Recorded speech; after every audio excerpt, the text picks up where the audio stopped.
Ntangire ngushimira cyane wowe wakoze subscribe kuri Today 250 n'uyu munsi ukaba ugihari uri umuntu w'agaciro byatari. Ntago nabona uko nababwira cyangwa nabita, ariko mumenye ko muri abantu ba danje.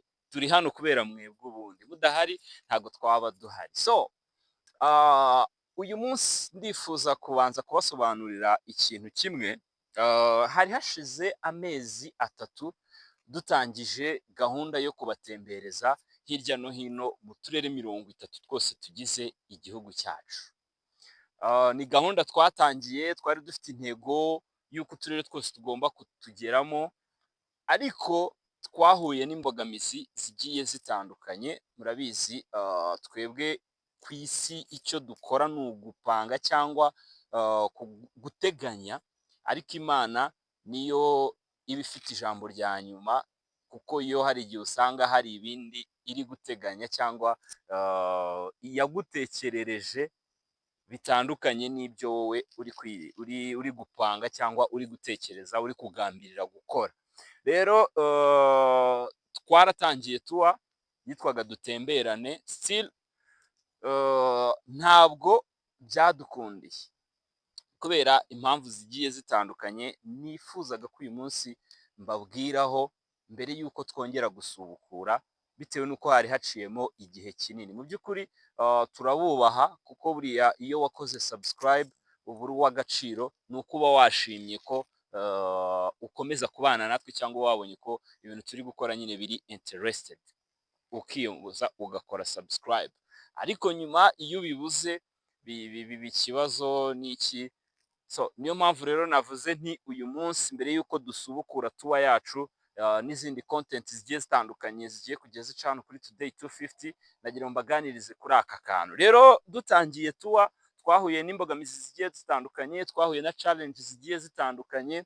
My friend, ni nyinshi, ntabwo zose nazivuga ngo nzirangize, ariko ndababwira kuri nkeya muri zo. Icya mbere, dupanga plani ya tuwa yacu, hari imbogamizi twabonaga, ariko dutangiye tuwa hari n'izindi zagiye ziziraho tutateganyaga. Ugasanga n'ibisubizo twe twarateganyije, wenda kubera ko haje imbogamizi tutari twiteze, ntabwo igisubizo kishoboye kugikemura kugira ngo dukomeze. Imbogamizi zitubana nyinshi, tubona nta wundi mwanzuro uhari, ni uwo kuba dupozinzeho gatoya. Muri izo mbogamizi rero twagiye duhura nazo, ikintu cyambabaje kurusha ibindi, ubwo apari yo kuvuga plan ukuntu yari ipanze, hajemo n'uburwayi, kurwara. Nyuma yo kurwara rero hazamo indi mbogamizi numva yambabaje cyane, ariyo nifuzaga kubabwira. Buriya birababaza kubona nyine wowe umuntu w'umujene cyangwa urubyiruko urimo gukora iyo bwabaga ijoro n'amanywa, ukarara udasinziriye, uri kwitekerereza ibintu byawe cyangwa uri gupanga utuntu twawe kugira ngo ugere ku iterambere runaka wifuza kugeraho. Mu gihe uri kubitekereza gutyo, uri kubipanga gutyo, uri kubikora gutyo, nta muntu ubangamiye, nta n'umuntu ugiriye nabi, ukajya kubona ukabona hari undi muntu ku ruhande, we ushishikajwe nawe no kuba yagusubiza inyuma, ushishikajwe no kuba yakubabaza, nyine wakababazwa tu nuko ugiye gutera imbere cyangwa utangiye urugendo rw'iterambere, kandi noneho nawe ari umujene mugenzi wawe. Ibaza ibyo bintu. Byibuze basi nawe ntakoze ibye ngo uvuge ngo nawe ngo yakoze kiriya, no, ahubwo we arashaka kuza kugutobera ibintu byawe kugira ngo ugume hahandi tu. Ibyo bintu rero aho tugeze, aho viziyo igeze, ntabwo ari fresh man, ntabwo ari fresh. Uri umuntu w'umujene w'umusirimu, ntabwo kuza kubangamira abandi aribyo bizatuma wowe utera imbere. Ntabwo bishoboka, ntabwo byatuma utera imbere. Ntabwo bibaho. Kora ibyawe nk'uko nanjye nkora ibyanjye, nutera imbere nanjye ngatera imbere, bizaba byiza. Ariko wowe kumva ko ibyanjye ugomba kubanza kubizambya kugira ngo utere imbere, ibyo nta kintu byagufasha rwose, nta kintu byagufasha.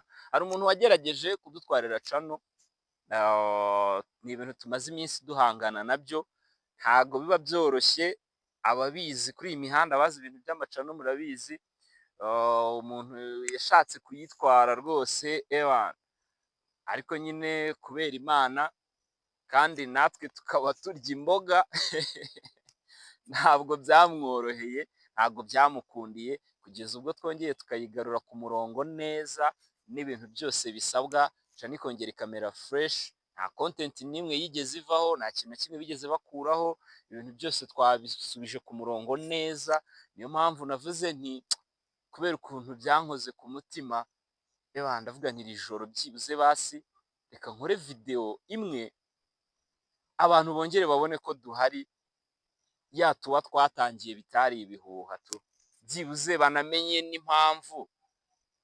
n'impamvu tutakomeje iyo tuwa, kandi twagiye tubona feedback zanyu, mutwereka ko mwabikunze, mutwereka ko mwabyishimiye, mugenda mutubwira n'ahandi hantu hagiye hatandukanye twazajya tubatembereza, ibintu nk'ibyo. Mu by'ukuri twe twabonye feedback nziza rwose iri positive, ariko murabizi nyine abanzi ntibabura, nk'ibyo nababwiraga, ntabwo ndi bumuvuge izina, nta n'impamvu yo kumuvuga, nta nubwo nzongera kubigarukaho, gusa nyine kwari ugushyira umucyo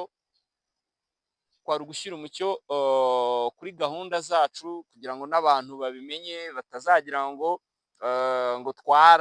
twaragiye cyangwa bakoze subscribe kuri channel itabaho, no, bari bagerageje kuyitwara ariko ntibyabakundira, turayigarura, ibintu bimeze neza, ubu turi kubishyira ku murongo, intego noneho zaranagutse, zabaye nini, uyu munsi ni YouTube channel Today 250, ariko noneho intego zaragutse, dufite igitekerezo kinini ku buryo rwose twifuza ko mu mwaka umwe uri imbere, nyuma y'umwaka umwe uhereye uyu munsi, nyuma y'umwaka umwe Today 250 izaba ari media house.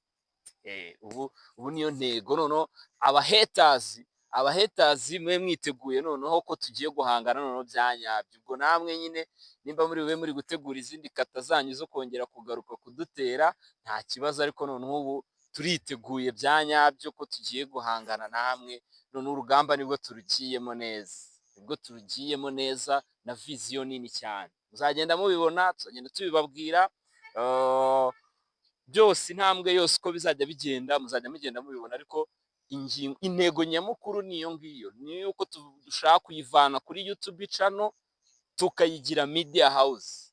Ni urugendo, ntabwo ari ibintu twakora umunsi umwe, ntabwo ari ibintu twakora mu kwezi kumwe, ariko icyo mbabwiye cyo nyuma y'umwaka umwe nzagaruka ndi kubabwira nti dore nabonye ya karita ya RMC zimwe zitangwa na Scoville.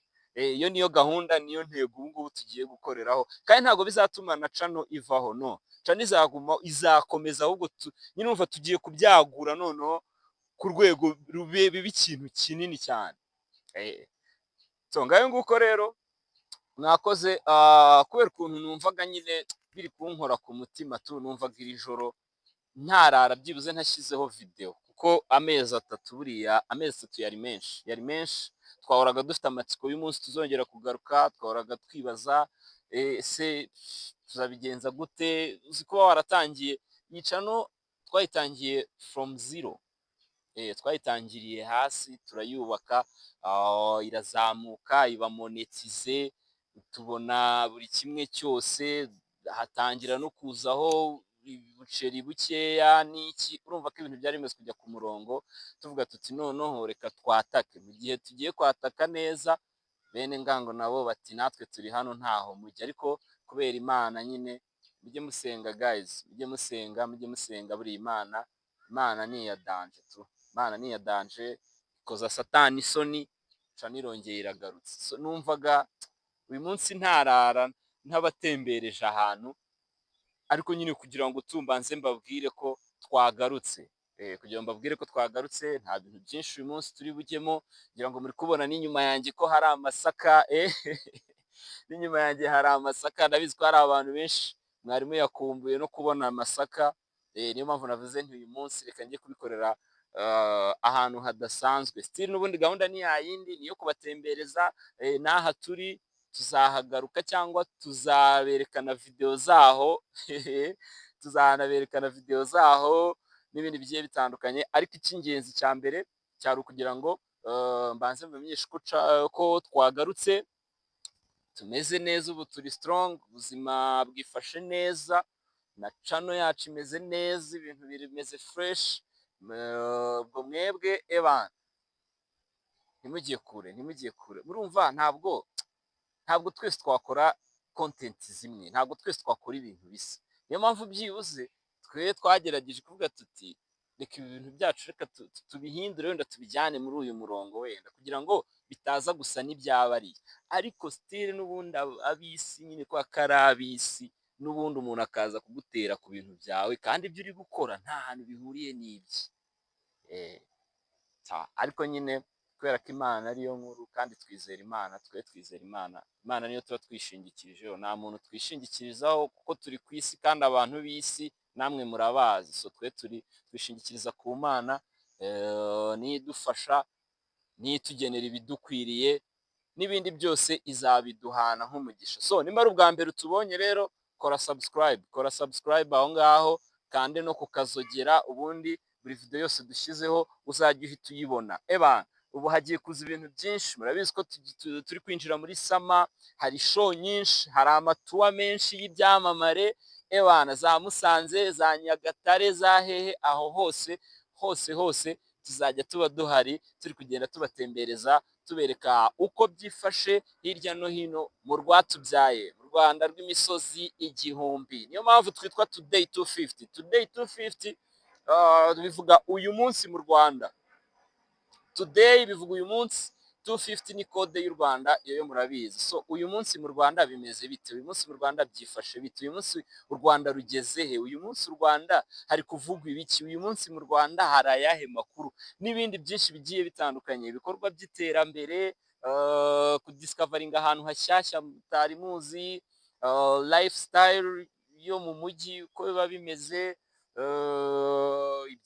entertainment, sports, ibyo byose tuzajya tuba tuhababereye, tugenda tubereka uko byifashe. So nimba ari ubwa mbere tubonye, kora subscribe. Nimba nawe warayikoze kandi ukaba ugihari uyu munsi, uri umuntu w'agaciro cyane, respect kabisa, uri umuntu w'agaciro kuko ni urukundo. Even if nubwo buriya tutakoraga, nyine hari ukuntu ubona feedback z'abantu, nyine bikakwereka ko bya bintu wakoraga, nyine hari abantu babibonaga, nubwo hari ababirwanyije cyangwa hari abandi baba bafite agashyari kari kubakorogoshora ku mutima, ariko hari abakwereka ko byibuze ibintu wakoraga ari fresh, kutabikomeje ibintu nk'ibyo ngibyo. Mwarakoze cyane abantu mwese mwatwandikiye, abantu mwaduhamagaye, inshuti zanjye zose, muri abantu bahatari kabisa, respect kuri mwese, uwadufashije mu buryo bwose,